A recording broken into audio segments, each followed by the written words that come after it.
Dear listeners, thanks again for tuning in to Reimagining Soviet Georgia. I'm happy to say that every episode we produce, we see more listens, more shares, and more downloads. And so that means that our audience is growing. But we still could use some support. So if you like what you hear and you want to give us some support, then check out our Patreon at patreon.com/reimagining Soviet Georgia. And if you can't, maybe you know somebody who can, just kick a few bucks a month. A little goes a long way in helping us expand the scope of our project and do more. So, without further ado, let's get on with the show.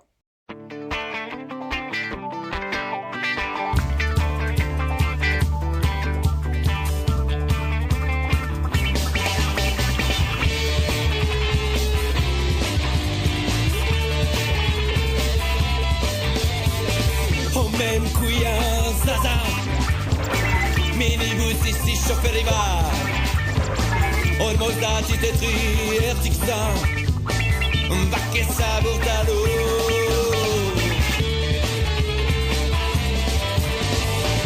Meminda viros ralis piloti. Formula erti. Rogor sumare. Naerton sena. Magram bevam goron zaza.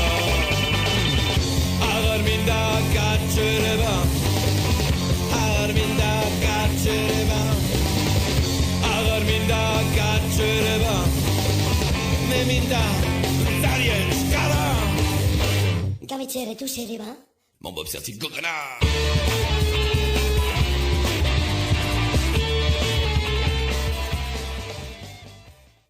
Claire Kaiser, thank you so much for coming on to Reimagining Soviet Georgia. Why don't you introduce yourself? Who are you and what do you do? Thanks, Brian, for the invitation, and great to be on here. I've been an avid listener for a while now, so great to finally be in the hot seat. I am an adjunct professor at Georgetown University in the Center for Eurasian, Russian, and Eastern European Studies, historian by training, though I work kind of by day in the private sector, working on policy and government-related issues, but continue to pursue history, and over the past decade at this point, have been working on the book that we're going to talk about today. Great. And your book, Georgian and Soviet, entitled Nationhood and the Specter of Stalin in the Caucasus. I got a chance to read it and thought it was great. I also read your dissertation a couple of years ago, and so it was cool to see the development and progression of it. This is really great. And so if you could just give our listeners a little summary of your book, what is it about? What are you saying with it, and what is it? Thanks, Brian. So the book, actually, I think that the title really captures it, Georgian and Soviet. And the "and" I think is really important. It isn't Georgian or Soviet. It was actually possible to sort of inhabit those two pretty important identity categories simultaneously, and they were, I think, mutually reinforcing. The Soviet Union set up an ethno-territorial framework that sought to invest in a specific number of nationalities and develop them such that they would be transcendable, on the grand march to communism in the distant future.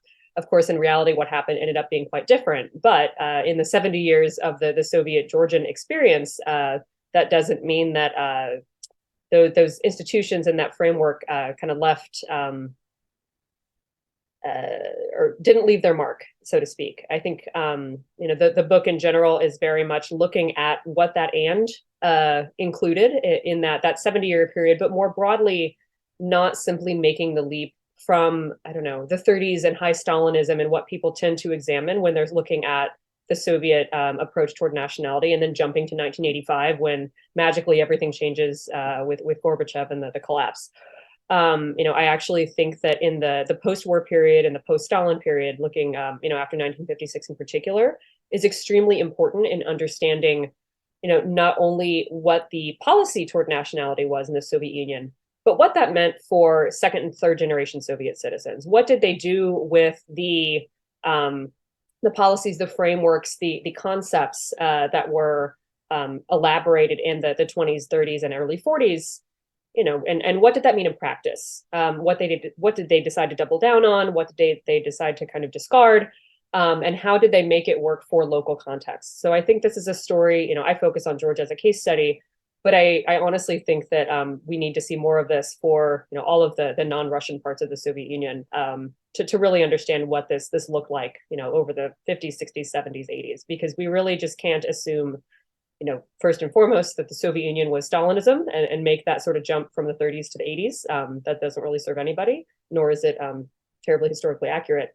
But I think seeing the slower change over time in the 50s, 60s, 70s in particular, when the Soviet Union isn't facing existential crises, isn't trying to reform itself violently through collectivization and terror, and actually see what the kind of social fabric and long-term change at the individual, communal level, et cetera, looks like. So that's really what my book is set out to do. And at the center of it all, of course, it goes without saying, is Stalin. And that was really my entry point into this topic when I was early in grad school. Not necessarily asking what I think the question that often comes up with regard to Stalin in Georgia is, was Georgia privileged under Stalin? Did they have some sort of, special access to favors? Were they given a pass in the terror? Which, of course, seems like a ridiculous question. But the conversation doesn't really ask, how did things change after, not only after Stalin died, but after the policy change that Khrushchev initiated in 1956 and de-Stalinization. And so that was what really intrigued me, was how, what did the kind of Moscow to Tbilisi relationship look like under Stalin, at the peak, when it wasn't just about Stalin, but, plenty of other people who he kind of rose through the ranks with him as he ascended to power. But what happens when they leave the scene? How does that affect the local lay of the land in Georgia? And not just for Georgians. I think that perspective is actually crucial and one of the core kind of trends that I'm looking at in the book. There's one word that you have in the title of your book that I was hoping you could kind of explain to our listeners, which is, or I should say phrase, the entitled nationhood. So what is entitled nationhood, and what does this mean for your book and for our understanding of, Soviet Georgia? So this is my attempt. This is a term that I came up with because I felt that some of the other descriptors for the Soviet nationality schema were kind of lacking. I think affirmative action empire, of course, has done a lot of work, and people continue to refer to that important idea that Terry Martin put forward in his seminal work now, almost I think about 20 years ago. Empire of nations, of course, these questions of how empire, nation building, and the Soviet ethno-territorial landscape, kind of all referred to each other. Something that I felt was a little bit missing from some of these earlier concepts was the idea of agency on behalf of the individual people. I think it's one thing for rights and policies to exist on paper, but actually, how that plays out in practice is quite different. And so, I came up with the idea of describing this as an entitled nationhood because for me, it described the transition from, I think, to some extent, subjecthood to citizenship a little bit that we really see in the transition from the Stalin era to the post-Stalin era. But it, for me, describes a process not only of having rights on paper, but actually going out and trying to claim those rights through a variety of participatory mechanisms that we increasingly see kind of from the 50s onward. So I describe Georgians as the entitled nationality within Georgia. Every non-Russian republic had an entitled nationality, be it Armenians in Armenia, Ukrainians in Ukraine, et cetera. So that terminology really does refer to what I think people would typically call titular nationality, but I always found that to be kind of an insular term that only people really in the weeds on Soviet history would understand. If you described it to somebody else, they would say, what on earth does that mean? So I'm trying to sort of expand the currency of the vocabulary a little bit and also make it less passive, because I don't think that these policies created passive societies. I think, quite the contrary in the case of nation building and nationality. So that's what I'm trying to do with this entitled framework. I think it also shows some of the tensions inherited in how the Soviet Union did construct its ethno-territorial landscape. You know, number one, it meant that there were hierarchies. So the entitled nationality in each SSR had more rights than the non-entitled nationalities in that republic. So some of those minorities were minorities that didn't have a kin republic, for example. So if we're looking at Georgia, you know, you have significant Armenian and Azerbaijani populations who, of course, could then appeal to their respective capitals, you know, in the event that they felt that their, you know, rights weren't being protected in Soviet Georgia. Of course, in the case of Azerbaijan, you had Georgians doing pretty much the same thing vis-a-vis Tbilisi, and I look at that in detail in the book. But you also have minorities who, you know, might be what the Soviet Union regarded as a foreign non-indigenous population, be they Greeks or Germans or others. And so there are a variety of different kind of categories of minorityhood in the Soviet ethno-territorial schema. And I think this notion of not only a hierarchy of rights with entitled nationalities being at the top, and it not really, you know, in practice being as egalitarian of a society as it aspired to be, because if you were an entitled nationality living in your republic, so to speak, you did have more rights than the non-entitled nationalities. And so, but you had to actually go out and claim them in order for the whole system to sort of work. And that's what I really saw, you know, spending time in the archives, reading a lot of citizen petitions and letters and that sort of thing. I saw them doing it, you know, at the individual level. It is an elite driven in the post-Stalin era. It's, you know, popular kind of grassroots effort almost. Actually, can you talk more about those letters? I was like, when I read about that, I was like really intrigued because I'm also right now, I found some of my grandfather's letters. And so I'm translating them, and it's not that many, but like I'm translating them into English, and I'll send them to you if you're interested. They're really great, actually. He's sort of trying to understand Georgia. He's a huge Stalinist, and he thinks that's why the Georgian nationhood actually exists, because of Stalin, and he hates Khrushchev. He's writing poetry. He was like exiled in Siberia during Khrushchev, and he's writing poetry about how beautiful Georgia, and like for him, Georgia coming to nationhood is very much a Soviet project. And also my uncle was part of the de-Stalinization process, like fighting against it. He was like with the first president of Georgia. He was in this revolutionary group. So, but of course, the first national movement is actually in defense of Stalin, which right now it's to condemn Stalin. Like they were protecting Stalin statues, and now they're destroying the Stalin statues. So it's funny, the same people pretty much, or at least the similar people. And so I kind of want you to tell me more about the things you found in these letters. I think that's really interesting. Sure. No, happy to do that. And I'd love to see, you know, some of your family archive. That sounds fascinating, and definitely touching on exactly the themes that I uncovered from so many other Soviet Georgians in the archives. So, you know, I think in general, right, we're trying to get past strictly elite and kind of political narratives for history. That's not a new trend, but it's something when you're working in Soviet archives.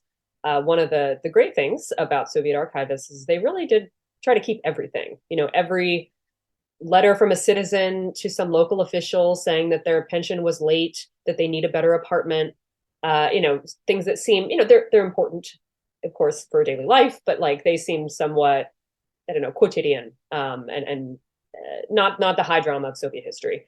You also, of course, see things that very much are in that category, right? Trying to appeal on behalf of a family member who has been exiled, or trying to apply for rehabilitation, that sort of thing.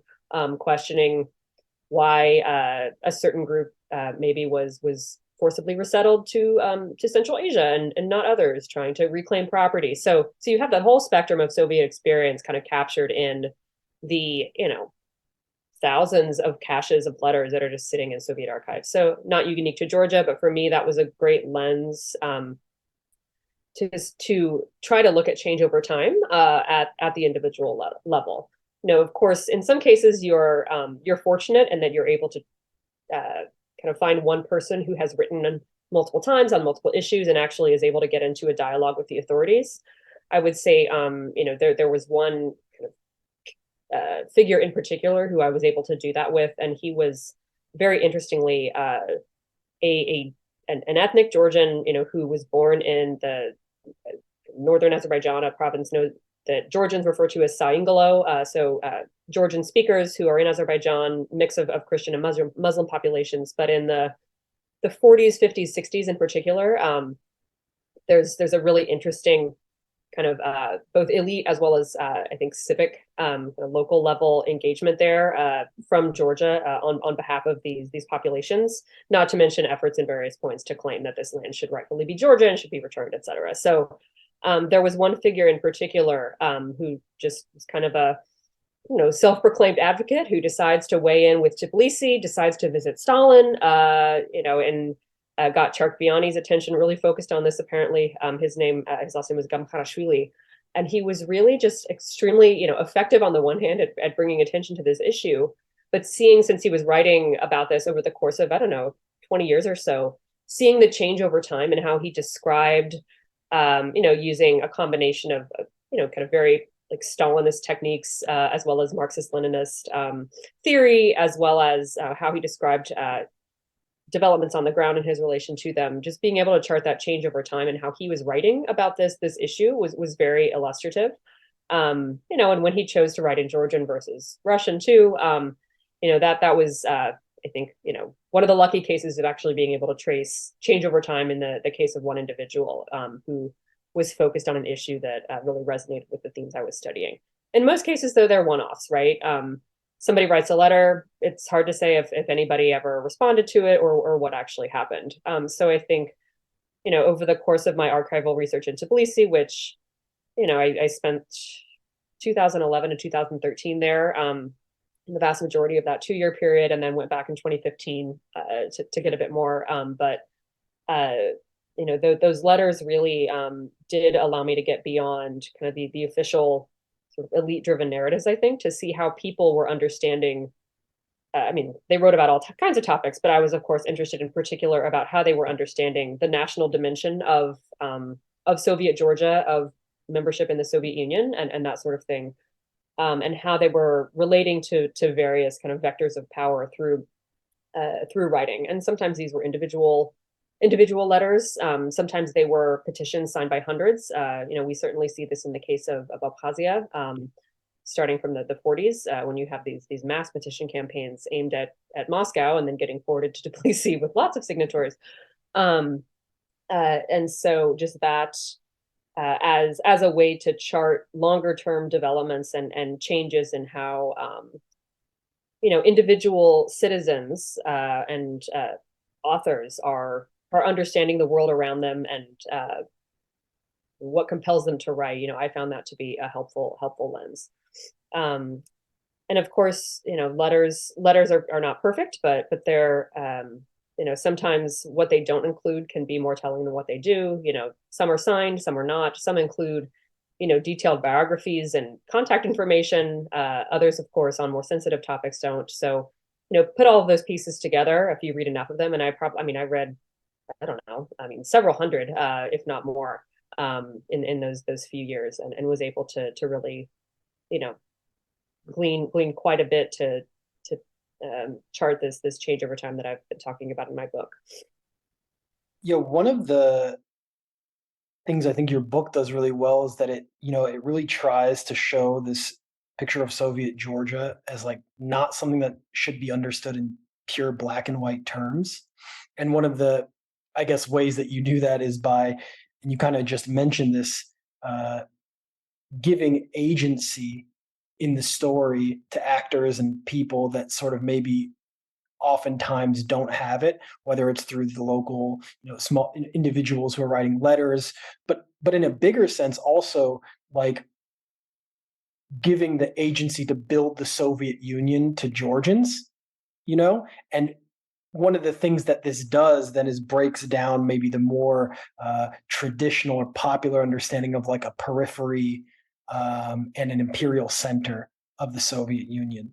And so how did the Soviet Georgian experience break down a traditional center periphery dynamic? What was it about Soviet Georgia that meant it was not just a periphery of the Soviet Union, but its own sort of agent of Soviet development, national consolidation, and change? Great question, and I think there are a few components to the answer. I mean, first of all, yes, I think Georgia absolutely turns the notion, the conventional imperial notion of center and periphery, completely on its head.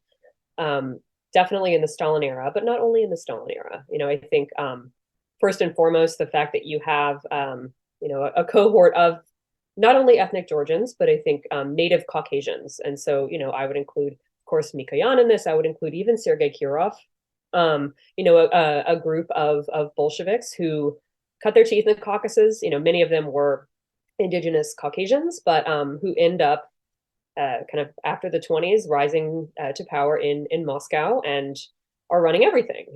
Stalin, of course, happened to also be commissar of nationalities, and so had a bit more, I think, responsibility for the ethno-territorial map of the Soviet Union than maybe some of his colleagues.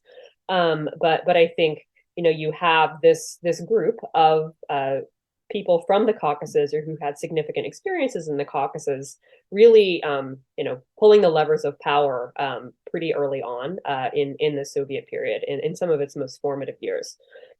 So that's number one. Number two, I think this group had a hard time distancing themselves too much with events at home, in terms of local politics, in terms of drawing the map, in terms of the famous debate even early in the 20s about Lenin's last testament and the ties of that to the Georgian affair, et cetera. These didn't just have implications for Georgia or for the Caucasus. I mean, these had implications for the rest of Soviet history and how the Soviet kind of federal system was constructed. Not to mention the power dynamics between, Stalin, Trotsky, et cetera. Like, these were really, really huge debates that at the end of the day went down to extremely local issues in Georgia and Georgian politics, which I think gets lost on many. And so I think those two elements demonstrate, yes, it's extremely difficult to divide center and periphery in the Stalin era, because you have this group of Caucasians in Moscow commanding power and running the show, but also because they aren't staying too far removed from events on the ground in the Caucasus. And they do this through a variety of ways. Sometimes it's personal intervention to the level of micromanagement, I think, of kind of pet issues or pet projects. They construct as well extremely deep patronage networks that plenty of other people have studied more in depth than I have. But we see, someone like Lavrentiy Beria, who really is kind of the master of exploiting that system in particular. But it means that in the case of Georgia, specifically, and the Caucasus more broadly, I think, though I think Georgia is the most flagrant exhibitor of this. In the Stalin era, calling Georgia a periphery, really is questionable. And I think Georgians at the time didn't see it as such. And I think others in the Soviet Union who were not Georgian also didn't really see it as such. Not least because the Soviet elite was spending a good chunk of their time, on the Black Sea, vacationing in Abkhazia for a good part of the year, making important decisions. So there's a lot of elements there to unpack, but I think that absolutely was the case in the Stalin era. What gets I think challenging in the post-Stalin era is the extent to which then, with de-Stalinization, with the protests and crackdown in 1956, and this is something that Tim Blauvelt, I think, coined, but I think others have elaborated on it subsequently, this sense of really a perception of loss of status of Georgians ushered in a different type of relationship with Moscow and Tbilisi. So it isn't just that it became the imperial lines became less blurry or something. What I think it did was the kind of unwritten contract that the Georgian leadership made with Khrushchev's government after the sort of excesses of March 1956 were basically that Georgia would be left to its own devices as long as something to that scale didn't happen again. And so you have then for the next pretty much 30 years, Georgia more or less being left on its own to do things within reason as it wish. I mean, I think, you can look at the security services, and that's a bit of an exception, an important one, but an exception nonetheless. But in terms of daily life, in terms of national expression in particular, this is an area where I think Georgia, through this imperial umbrella in the post-Stalin period, was really able to kind of carve its own path. And so, again, it's not a typical imperial relationship of center and periphery, but made Georgia, on the one hand, like more Soviet, but in its own way. And so, Georgian Sovietness ends up kind of not looking so much like other variants of Sovietness in national republics. But that in and of itself, I think, is something worth exploring a bit more with other people studying other parts of the Soviet Union. It's interesting. I've recently heard, and I have heard this many times before, that one of the reasons that Georgia is not able to sort of have a functioning nation state in post-Soviet world, and this explanation I don't agree with, but some will say, like, because the Soviet Union was so centralized, the local cadres never learned how to govern their own country. They were so heavily reliant on Moscow to guide them that they could not govern those skill sets, and I guess that decision making was absent. I guess, what would you say to that? And then on top of that, just to ask this question again, is like, can you unpack this? It's really important, especially now, and so many things are called like decolonize this, decolonize that, like this sort of, you say something like the anti-imperialism, anti-empire empire. That's facing some problems because it's reconstituting a lot of what formerly was the Russian Empire. And it shows how that's an empire at specific points, an empire, but maybe like more centralized. Maybe, and also talk about what is the distinction, like should we, as methodological point, like, should we discuss like what is an empire, like when we talk about decolonization, what do we mean exactly? Because I think Soviet Union was a decolonizing project, and constituted according to ideology, right? Like an attempt to reframe a different social system, and of course within it, because who could manage such a large context with so many different people in any other way? Like I get tired thinking of how many things the Bolsheviks had to do just the first few years. I'm like, my God, how did they even succeed? Like, I don't even know. But yeah, maybe they're probably asking themselves the same thing. But. Yeah, right. Like, I'm just like, and it's so fast, like to the point that you can fight World War II. Like, it's insane. Like, it really is something. I can't imagine that level of changes so fast. But yeah, maybe those two questions.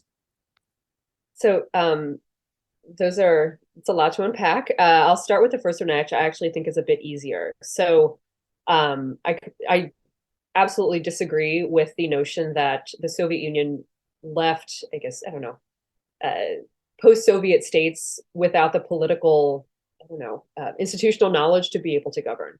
I think if anything, for Georgia in particular, on the political and policy front, they had excellent training. From the get-go. Georgia was, one of the very few places that never had kind of non-Russian leadership at the helm. It was run by Georgians the entire time. Of course, you have a symbolic second secretary for a period, but I think in practice it was Georgians governing Georgians, and I think that's something that non-Georgians in the Republic were acutely aware of, particularly in contrast to other republics, and they felt especially vulnerable at various points as a result of that. And so I think in terms of politics, the Soviet Union invested enormously in creating a political, cadre in Georgia comprised of ethnic Georgians. And, if you look at party membership and that sort of thing over the 70 years, Georgia always had a higher number of Georgian percentage party memberships than percentage of Georgians in the republic. So they were always, overrepresented. And that tends to be the case for other metrics too, whether it's higher education, et cetera, the various things that you can kind of capture from a Soviet census. But, locally, Georgians were absolutely overperforming statistically in terms of representation and that sort of thing. I think the more important and maybe more the piece of the puzzle that's lacking in terms of kind of post-Soviet inheritance is the economic one. They could run a state, but they weren't used to running an economy.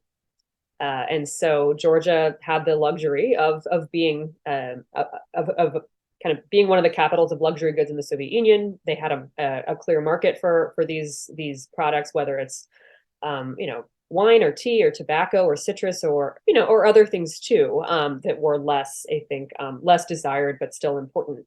You have the built-in Soviet Union as a market for your goods, as well as the Warsaw Pact, countries. And so I think there was a real illusion in the early 90s, or maybe even the late 80s, though I think 1989 is a pretty clear breaking point when I think independence as a concept became a more proximate reality. That because Georgia was economically so successful in the Soviet context, that they would be able to then conquer global trade with luxury goods and that sort of thing. And clearly, when you take the Soviet economic framework away from Georgia, you kind of lose everything. And so I think that was a harsh wake up call and something that Georgian leadership was not prepared to deal with, amid the other kind of chaotic elements that independence and Soviet collapse brought with it, be it war, separatist conflict, et cetera. But the economic piece was what was lacking. The political education was absolutely there. Decolonization. So this, is a very, very timely question that I think, because of the war in Ukraine, seems to have gotten a bit more popular currency in the discourse. It's something, of course, that historians have been trying to grapple with for a long time, not only whether and the extent to which the Soviet Union was an empire, but if so, what kind of an empire? For me, I found the work of Jane Burbank and Fred Cooper. They have a large kind of comparative history of empire that goes back to, I think, ancient Rome, all the way up through the 20th century. I found that to be methodologically a pretty useful treatment of empire as a concept. As well as Ron Suney and Val Kivelson's book on Russia's empires. I think those kind of twinned are a useful starting point, at least conceptually, to put the Soviet Union in this broader comparative context. But fundamentally, for me, and the definition that I'm kind of using in my book is really just looking at empire as a way for managing differences through hierarchy. So over time, in other empires, that they could be religious, they could be ethnic, they could be linguistic, et cetera. They could be economic, of course. And in the Soviet Union, the way of managing difference, started out being based on class, but I think by the late 30s or so, nationality really transcends class as the sort of key marker of difference, as well as access to particular rights in the Soviet period. And so, for me, that becomes kind of the key element in understanding the Soviet Union and why and how it was an empire. I don't think the sort of colonial framework really works for Georgia. I think, maybe for Central Asia, maybe for Ukraine at various points, I think jury's still out on that, and that's very much at the center of discussion right now. But for me, the colonial framework of primarily a kind of economic, extractive, et cetera, relationship with the center for Georgia doesn't really work. If at the end of the day, really, because you have this blurry line between center and periphery in the Stalin era, and the Stalin era was 25 years, the 25 pretty important years, and so. For me, that colonial description of the relationship just doesn't really make sense for Georgia. But I think, over time and over space, empire can mean different things, and it does change over time. It's not a static definition. And so at the end of the day, maintenance of difference through hierarchies, that I think is a kind of basic definition of empire that worked for me. And it was a way as well to kind of contribute this concept of entitled nationhood, because that was how the Soviets at the end of the day ended up constructing and maintaining these hierarchies at the republic level through nationality. And so what it ended up producing, of course, by 1991 was quite different from what they intended at the outset. But that's how you ended up getting this. If Lenin saw the result, of course, he would be horrified at what his anti-imperial, structure ended up producing. But that is what, in practice, I think the anti-imperial empire ended up kind of building over time. There's a theme in your book. When we're talking about nationhood and national development, you have on the one hand ideas about the Georgian nation in Soviet Georgia, and then you also have like materially rooted policies. So like one of the aspects of this that to me was very interesting was like the role of historians that you constantly bring back into your book. So Janashia, Berdzinishvili, Ingorokva, of course, and then the linguist Mar, of course, and I mean, I should say intelligentsia or state-aligned intelligentsia. And it's really interesting how like the ideas of these historians are not just some guys sitting in a room and they write something and then it gets lost in nobody pays attention, but actually has real implications for how the nation building project will go forward. And in particular, this relationship between the ideas of Janashia and Berdzinishvili and the territorial claims that are being made in Soviet Georgia. So I guess, and of course, the implications of the Ingorokva thesis about the, whether or not the Abkhaz are actually Georgians, or this idea that Mar had about the history of the Georgian language and whether or not Abkhaz language was actually Georgian language, if I remember correctly, was his idea, or the roots of the Georgian language. So I guess the first question I have, there's two parts. Like the first question is what role did historians play in the development of Soviet Georgia, and how did they play it? Well, this was something that maybe historians are biased because they want to read and write about historians because they see themselves in them or something. So, but I think in Soviet history, generally, historians did have an important role to play because the state was directing political figures to, in some cases, write, in other cases, rewrite national histories in order to pursue these projects of nation building. And it's something that this group of Georgian historians in particular was very well positioned to do. And so these were not purely academic endeavors, far from it. But these were also people who, by virtue of their age, their generation, et cetera, necessarily had to kind of cross the revolutionary divide. They weren't born in the 20s. They had they did graduate school. They conducted some early teaching and that sort of thing, at Tbilisi State University in the independent period, but also were engaged with the Russian Academy of Sciences during the Russian Empire and that sort of thing. So they had careers that transcended that important divide of 1917 as well as 1921. And I think, in the case of Janashia, Berdzinishvili, Ingorokva was more of, I think, a literary historian, and as a result got dinged by a lot of actual historians in the debate surrounding his book when it came out in the 50s. And Mar, of course, a linguist. Something I think that is actually fascinating about Mar and the fate of Marism is that in order for Mar to be publicly refuted, once Stalin decided that was going to be, out of fashion, the way that he did that was write a piece with another Georgian linguist, Arnold Chikobava, and publish it in Pravda, in 1950.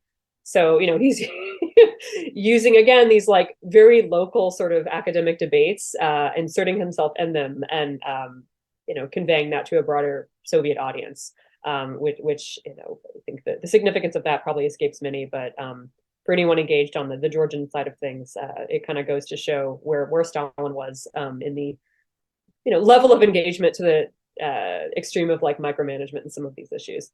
But no, I think historians, precisely because of the goals of nation building that the Soviet Union, had set in place in the 20s and 30s, they had big shoes to fill, but they were not, they at times were sort of dangerous shoes to fill as well.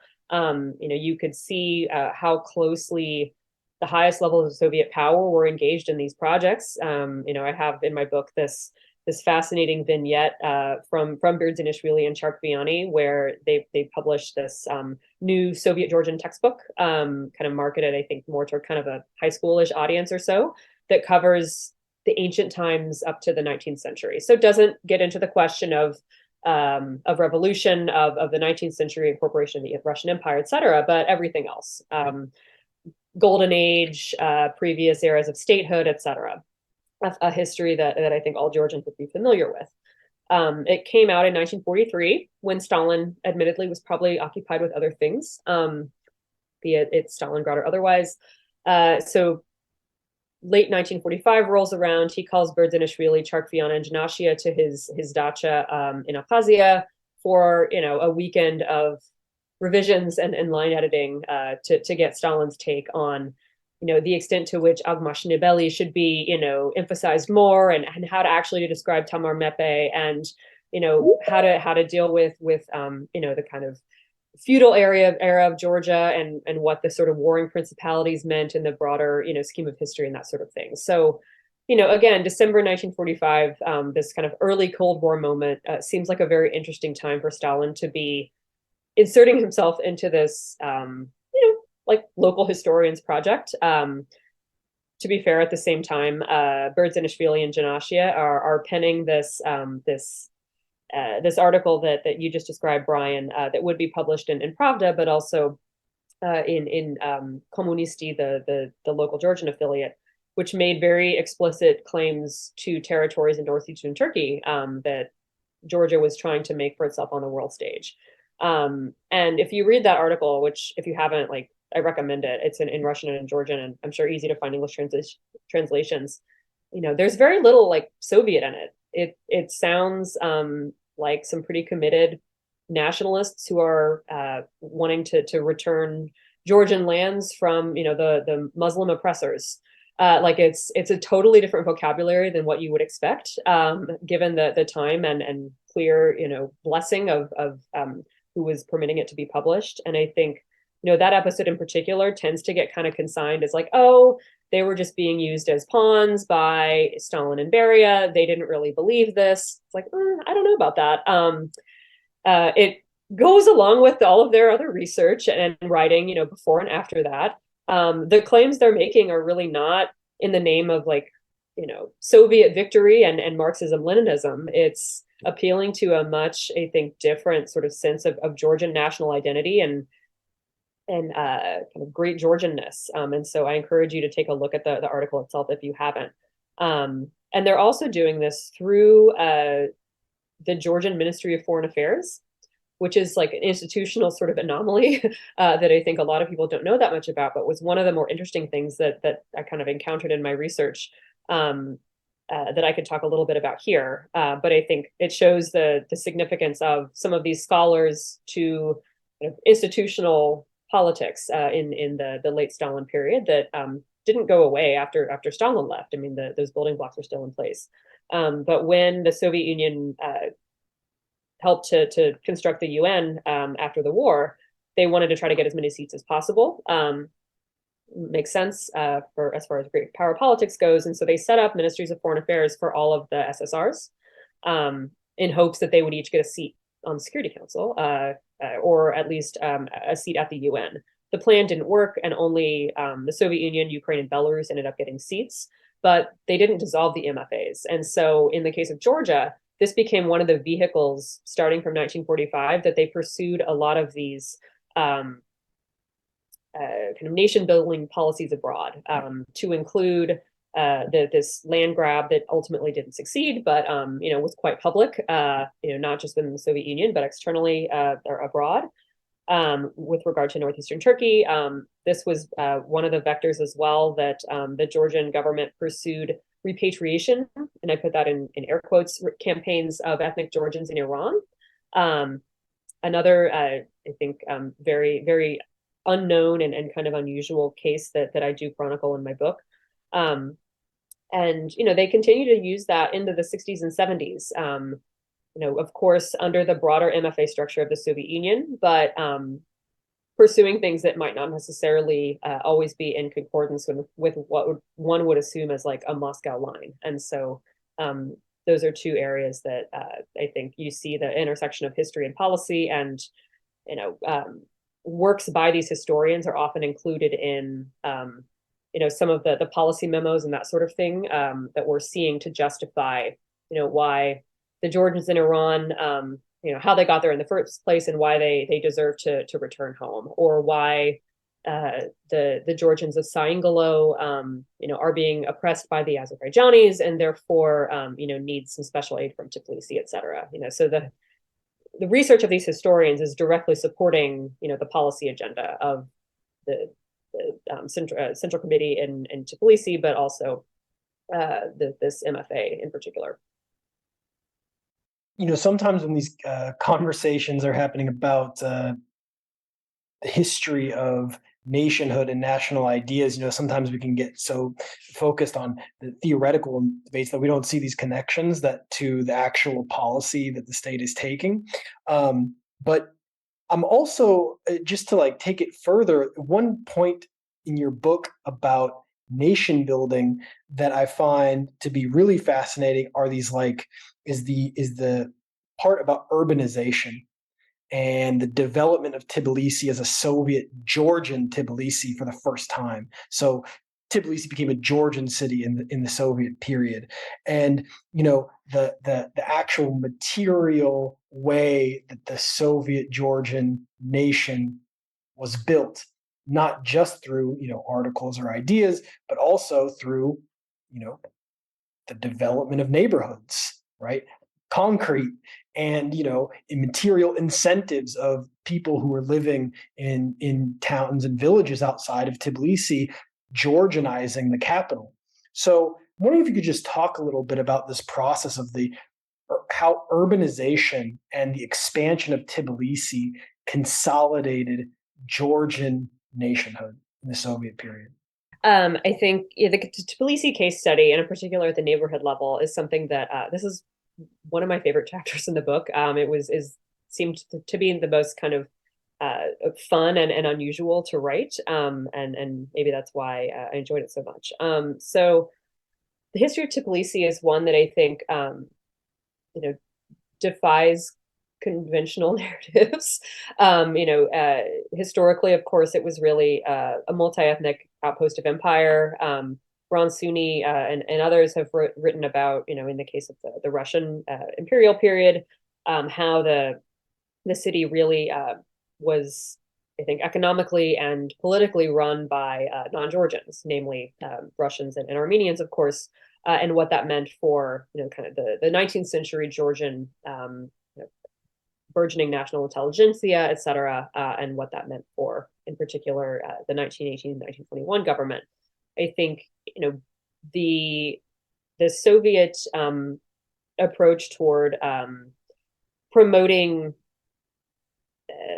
national republics, entitled nationalities, et cetera, kind of by implication, I think, meant creating these quasi-nation states, which were, again, kind of by association, needed national capitals too.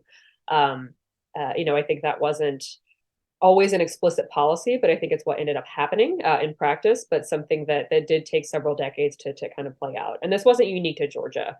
You see, Baku, you see a lot of the Baltic republics, et cetera. Lviv is another good example, not a capital, but an important city for Ukrainian nationhood, going through similar processes at the same time. So what had been extremely multi-ethnic outposts of empire, in the case of Tbilisi or Tiflis being the capital of the Russian Empire in the Caucasus, transforming into really national capitals. Tbilisi didn't have a majority Georgian population until around 1970, which might be surprising to some who kind of view it as this like ancient Georgian city, which of course does have roots dating back many hundred years. But the reality of the matter is that it was a highly multi-ethnic, multi-confessional, multi-linguistic space for much of its history. And so you had, I think, in the post-war period, a few different things going on. You had increasing shift from rural to urban migration across the Union, people trying to basically escape or eschew the internal passport regime, and so across the board, you saw a lot of what had been peasants flocking to the cities, kind of on the not necessarily endorsed by the powers that be, but also they couldn't really do a whole lot about it in practice, and so. This was happening at the same time as the sort of Khrushchev building boom, an effort to move from, on the one hand, the kind of kommunalka structure of housing in urban spaces to dealing with the fact that in a lot of parts of the Soviet Union, housing was just destroyed because of the war.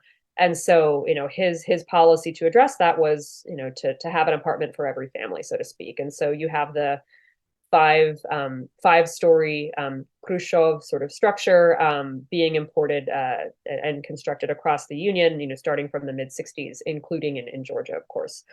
And so I think this rural to urban migration happening at the same time as the residential building boom means that Tbilisi, most of the Georgians were living in the countryside. Therefore, most of the new residents in Tbilisi end up being Georgian, and new neighborhoods are having to be constructed for them to live in, because Tbilisi didn't have the existing housing stock to meet the needs of this influx of population. Again, that was largely Georgian by nationality. So what that means is that as Tbilisi expanded away from the kind of Rustaveli Avenue, Sololaki, Avlabari, Verevake, and moving beyond that, I look at Sabratalo specifically as a site that was really central to this. But I think other newer neighborhoods kind of further down what is now the metro line illustrate this as well, is that you see Tbilisi over time, because of these trends, becoming more Georgian, in theory and in practice. I think politically, the Georgian Republic leadership got a little bit ahead of the story. I think you see in 1958, and this is something I talk about as well and have as a cover of the book, this 1500th anniversary of the founding of Tbilisi is sort of celebrated as a big holiday, big anniversary in the Soviet style. But they use that occasion to rename a lot of streets, to put up a lot of statues. I think most notably Kartlistera. But not only. I think this is when Chavchavadze Avenue is given its name as well. So a lot of the really hallmarks of Tbilisi now got their names or were erected during this 1958 anniversary. And so, you see speeches and things from Javanadze, who was leading Georgia at that time, describing Tbilisi as this ancient Georgian city, et cetera. But, they had a lot of work to do, both, I think, symbolically, architecturally, but also in terms of the actual population, before that actually came to pass. So, I look at that transition kind of from the late 50s through the 70s at the micro level. But again, this isn't unique to Tbilisi. Baku's doing something very similar in the same period, but it just goes to show, I think, for these Soviet capitals, Soviet national capitals, how important it was to sort of feel that they were sufficiently, national and developed and modern. Yeah, you even have like a section, I think, in your book about Tbilisova, which just passed and just I actually went to, and it was it's interesting how there's this the case of Tbilisova is really fascinating to me too, because you see in the development of this holiday, this, I would say, interesting interaction between modernity and tradition that the Soviet nation builders are trying to navigate. How can we somehow maintain and reify and celebrate these traditions in a modern way? And so I thought this case of Tbilisi both being an attempt to undermine, I believe, when Shevardnadze is already in power at the time that it's initiated in its first year in the late 70s, early in the 80s, that it's actually an attempt to undermine these traditional village celebrations, but at the same time is reinforcing the narrative of this ancient Tbilisi. Yeah, I think Tbilisova's roots in 1979, the distant past, are really fascinating because it really is harkening back to this sort of folk, rural, almost timeless perception of what Georgian national identity is. And it's very much Shevardnadze compromise to try, as part of this broader campaign that didn't work all that well, to replace a lot of local, often religiously derived holidays with appropriately Soviet ones. But Tbilisi Oba was maybe one of the more successful efforts, even if today you wouldn't really know that it had Soviet roots. I think that's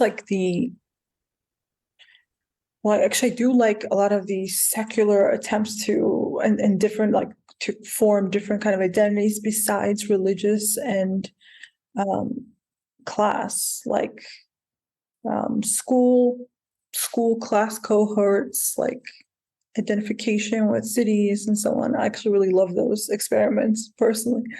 The nation one is probably the worst because it gets so bad at the end. But this idea of this timelessness, I think that's every country and every place has that this idea that we've always existed the way we exist. And it's funny that became recently very controversial to talk about the things that changed, that the states have changed, I even had a conversation with my aunt, and she got very upset with me when I said there was a making of a Georgian nation, the fact that this was a process. She's like, we've always existed. What are you talking about? And completely denying that the form we have now is from a certain historical conditions and even ideology to sort of tie it behind what it means to be Georgian. And so I feel for lay people, for the regular Joe, that is very foreign to them, the idea of something that being made. And this is only for historians, at least historians who aren't just propagandists, but it's really interesting because you can't have a normal dialogue about it, then it becomes some kind of denialism, or you're discounting, or you're trying to take away their nation or something. It becomes very controversial when you start talking about it in a much more sort of regular people way, who don't have all this context and who don't have all this knowledge to understand that you're not saying that Georgia doesn't exist. You're saying it has certain things that it has changed. And I don't know, maybe you can discuss that, what you think, because this is so tied to even how people are going to feel about your book, right? They want to deny. I think that's very common here, especially I'm talking about the dominant sort of hegemonic institutions and discourse. They want to deny that they were actually entitled during the Soviet era. They want to deny that there was no real, the nationhood that Soviet Union has brought was probably the most cemented, most fully formed they've ever had. And actually, if you look at it now, it's a really it's a nation that's very fragile, and most people are actually leaving, and it's this population decline and all these problems that arise from it, and this fear of people are saying, we're losing our Georgianness. Even in English just replaced Russian. It hasn't been a huge change in that. And so how would you talk about that? Like, how would you, what do you assume is going to happen? What are some expectations people have? And why is it so controversial to talk about benefiting from the Soviet Union not being fully formed? And also, maybe even you can touch upon this. I don't know if you've thought about this, but like I think about this all the time now, where the modern post-Soviet states all claim some kind of trauma as their origin story.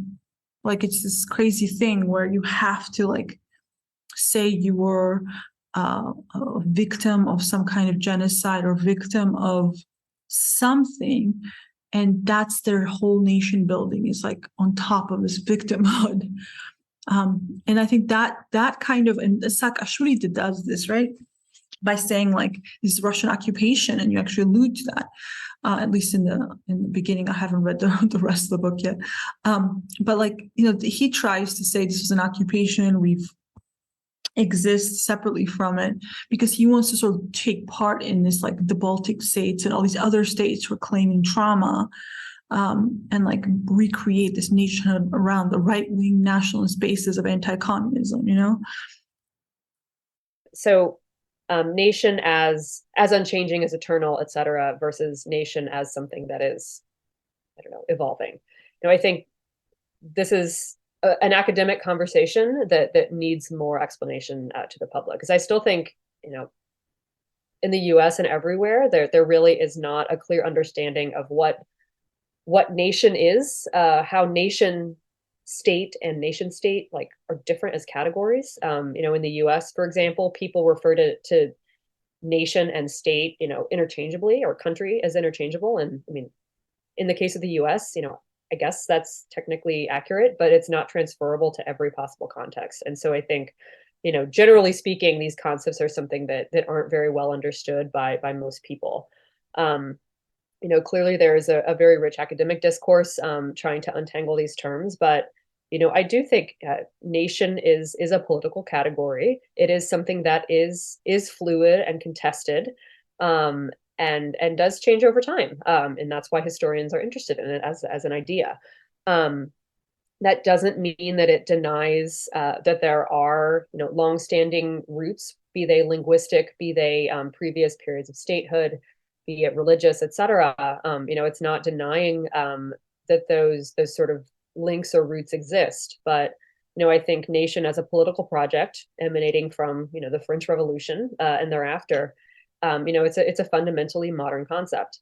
And so understanding that its modernity, its political applications, it necessarily has to change and evolve over time, and so different groups are going to understand it differently, whether it's temporally, geographically, or otherwise.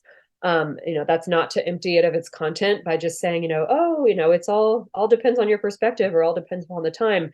I think it's actually true in this case. And it's something that, I think whether you're looking at debates in the late 19th century, early 20th century among Marxists, you see them really trying to grapple with that challenge, right? How to square nation and empire. What does empire mean in the Russian context? What does it mean in the Austro-Hungarian context? And how are the Bolsheviks going to address it differently? I mean, for them, these were really like central themes that if you read some of Ransuni's books, most notably I think his biography of Stalin, that takes up a good chunk of the 1,000 pages or so, are dealing with those debates, which weren't confined to thinkers and scholars, but really did have, I think, broad application. And so I think getting non-scholars kind of engaged on those issues is always challenging, but I think understanding that a nation can be modern and contested and changing over time doesn't mean that it's denying longstanding roots or content of what would become the nation in the case of Georgia. I think in terms of the sort of idea that of sort of a couple centuries of Russian occupation, that Georgia never wanted to be in the Soviet Union, and therefore nothing constructive or beneficial to Georgians could happen in that 70-year period as a result. This is clearly an extreme oversimplification of this period. It's not to deny the trauma that did exist in the Soviet period. I think it's fair to say that there was plenty of oppression to go around, but that doesn't mean that this sort of era of high Stalinism, of the purges and the terror of forced deportation and that sort of thing, that doesn't mean that that is the only period of Soviet history or Soviet Georgian history that's worth examining, or that can be just replicated throughout the 70-year period. I think you pointed earlier in the discussion to the fact that the 20s and the 30s were so remarkable. I think using kind of a comprehensive understanding of the word remarkable there in just the incredible social, political, economic changes, security changes that were happening all at once, that meant that the process of early Sovietization was extreme, was violent in many cases, had really enormous disruption for the lives of everyone. So something that I found worth exploring more is what happens then once those sort of extremes of disruption and chaos and violence, what happens when that's not the day-to-day. Once the Stalin era is behind them after 1956, getting into the 60s and 70s, the system still exists. The opportunity for the security services to intervene was, of course, still there, but it was nothing like it was in the 30s and 40s. And so once societies have a bit of a chance to sort of breathe and figure out how to sort of build the sort of modern socialist society in a national guise, what does that actually look like? And that's, for me, a really important part of the story. Your question about then the Soviet period not having kind of any worthy contributions, I guess, to the nation building conversation. I think to that point, that kind of gets at the Stalin problem, the Stalin question a little bit. Stalin was so intimately involved in the construction of Soviet Georgian nationhood, both deliberately as well as, I think, talking here about the Stalin cult and the extent to which in Georgia it was construed and interpreted as a national cult of Stalin. This didn't happen elsewhere. And with de-Stalinization, they didn't do a very good job of disentangling, what was national and what was Stalin, what was still acceptable and what kind of was passe, at least in terms of the Moscow view of de-Stalinization. And I think we're still dealing with those questions today. And so you have a weird mix of trends being developing in current Georgian society, where Stalin can kind of mean all things to all people, a way to sort of stand against some of these anti-Soviet narratives a little bit and be a national symbol, a way, on the other hand, to sort of be Russian propaganda in Stalin's clothing, and everything in between. So, Stalin as a national symbol or national boogeyman or whatever, he means a lot of different things to a lot of different people. And so you see that image being mobilized in many, many different ways in the very polarized political environment of Georgia now. But I think, that, for better or worse, was an important contribution to Georgian nationhood that is still being sort of untangled and dealt with, but not the only one, because there are other things that Stalin did very explicitly, during his lifetime, promoting and institutionalizing the cult of Rustaveli, enabling some of these historians and other scholars to sort of rewrite Georgian history and give them a platform. The streets are still named after these people. A lot of their ideas have long outlived Stalin, and certainly outlived the Soviet Union. And so, his imprint lives on, even if, it remains extremely raw and contested. the idea of Stalin being attached to Georgia and Soviet Union, now that Stalin has been equated with like Hitler and like worse, or people say he's worse than Hitler, like so much sort of hate, and put him in one of the worst people in the world ever, right? Like, and so then when you try to discuss any of the sort of nation building of Soviet Georgia, or how in a lot of Georgian people's like, imaginary, he is many things to different people. Like, I had a much worse understanding of what a Stalinist meant before I spoke with a lot of people. Then it changed my mind of how they saw Stalin. Like, for them, it's a symbol of, Georgia was strong against revisionism, against service capitalism, and like people stealing and corruption is a symbol against corruption, as a way for actual communism and not what came after him, which was like plundering the Soviet state. For like people who are really poor and struggling, he's a time where they believed in something, that they were guaranteed certain rights, and so on and so on. And there's like people who are like socialists or communists, or have some kind of model of sort of national sentiments with socialism. And then there's, of course, pure nationalists who like them because, they always like a strong man and, the big guy, because it's like typical. And so it becomes difficult to try to unpack this for people, because all they hear is like Stalinist or Stalin, and that's it. They just like completely turn off every other part of their brain to listen to anything more. And it's like a taboo.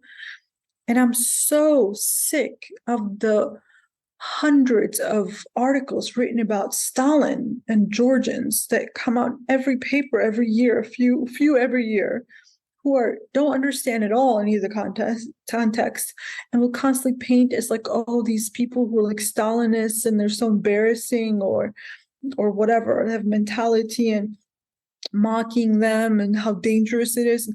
And the fear of Stalinism is also just a joke to me, because there's absolutely no tendency of Stalinism at all, Georgia. There's just like a nostalgia, like it's like a real politics that people are going to like espouse, and which really just means to them is to just kill people, right? It's like, it's very like devoid of anything else. And so it's like something that's very difficult to talk about, because this little tiny country, that was built, like you said, very much with full sort of full, not control, but like, very intimately connected to Soviet Union, to Stalin, is also considered through many measures, the European Union, US, and so on, the sort of the West, the international community, as the worst person in the world. It's like in history. So we're sort of stuck in this way that you were not like, we're unable to unpack it. So I can also see why a lot of Georgians, at least the English speaking ones, don't want to be associated with that, because it's like so hard to even unpack it when they don't even give you a platform to be able to talk about it, because it's so taboo. So I think the issue that Stalin can represent a lot of different things to a lot of different people. That maybe 1956 is a good starting point there, because there's a reason why tens of thousands of Georgians came to the streets, in his defense, generally in that march. But that as an event is still not, I think, fully understood or represented in Georgia today, right? And I think this is still the case, though I haven't been able to get back to Tbilisi since the pandemic. Talking about memorialization of 1956 events versus 1989 and the crackdown then, which, in terms of casualties, in terms of, location, et cetera, look very similar. Of course, the reason why they're demonstrating is very different. But like, there's a tiny plaque on the side of like the Georgian Airway building that sort of talks around why demonstrators were on the streets in 1956, just that they were, brutally shot down by the Soviet army. compared to how large April 9th, 1989 looms in popular memory. Of course, it has the benefit of being more recent, of being attached to the sort of independence movement thereafter, et cetera. So that matters too. But I think this very difficult fact of a protest that was largely speaking a defense of Stalin's national honor against a Moscow-led policy change, that is met with violence in a state that Khrushchev had basically just said wasn't going to do that anymore, though of course the record differs. That just sort of complexity of what Stalin means to Georgians, to people in Georgia, non-Georgians, because that's another kind of element that I talk about kind of a lot in the book, but we haven't talked about as much today. And then, how this sort of Stalin memory, et cetera, kind of is manipulated and plays out elsewhere in the post-Soviet space, most notably being Russia, where I think, Stalin looks a lot less Georgian and looks more, he's a great power representative, et cetera. And Putin has invested a lot in sort of reviving Stalin's image in Russia, which has been, disturbing to see, I think, what he has sort of latched onto and promoted in recent decades. But the Russian reverence for Stalin that Putin has worked to construct is drawing from a very different set of facts than I think what I've seen, at least, some Georgian inclinations to continue to rear Stalin and attach him to a sense of national pride, which had a lot less to do, I think, with events on the ground than really just, he was running a superpower and was from Georgia, and that's enough. Of course, both are de-emphasizing pretty important facts about what Stalin and Stalinism meant in practice, from repression to terror to deportations, extreme political violence, etc. But I do think that just as nation is an evolving and contested concept over time, I think Stalin's image has kind of become that as well. And so the extent to which it is attached to or not modern notions of Georgian nationhood, that is kind of what I think a lot of these debates are about now, still, because this process isn't over, and he's such an easy figure to mobilize precisely because his period of his history is so violent and so horrific, and so unmatched. I mean, globally and historically, and so bringing Stalin into the conversation ensures that you will get listeners, but also invite pretty extreme reactions too.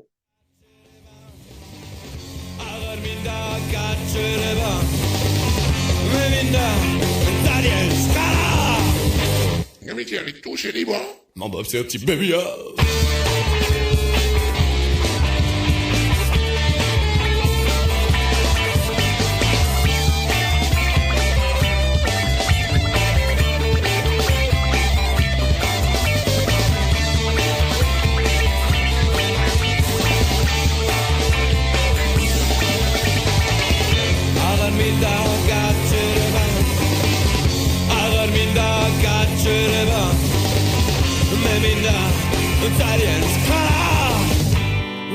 Tu j'arriva, ma bonne erti bitiko.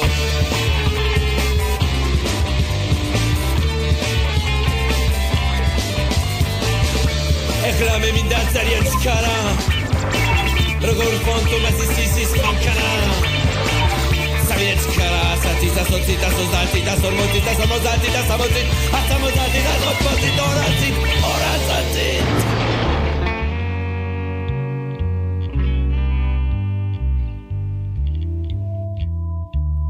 Erlam konda erti avaria, ce mi mini busiga prinda.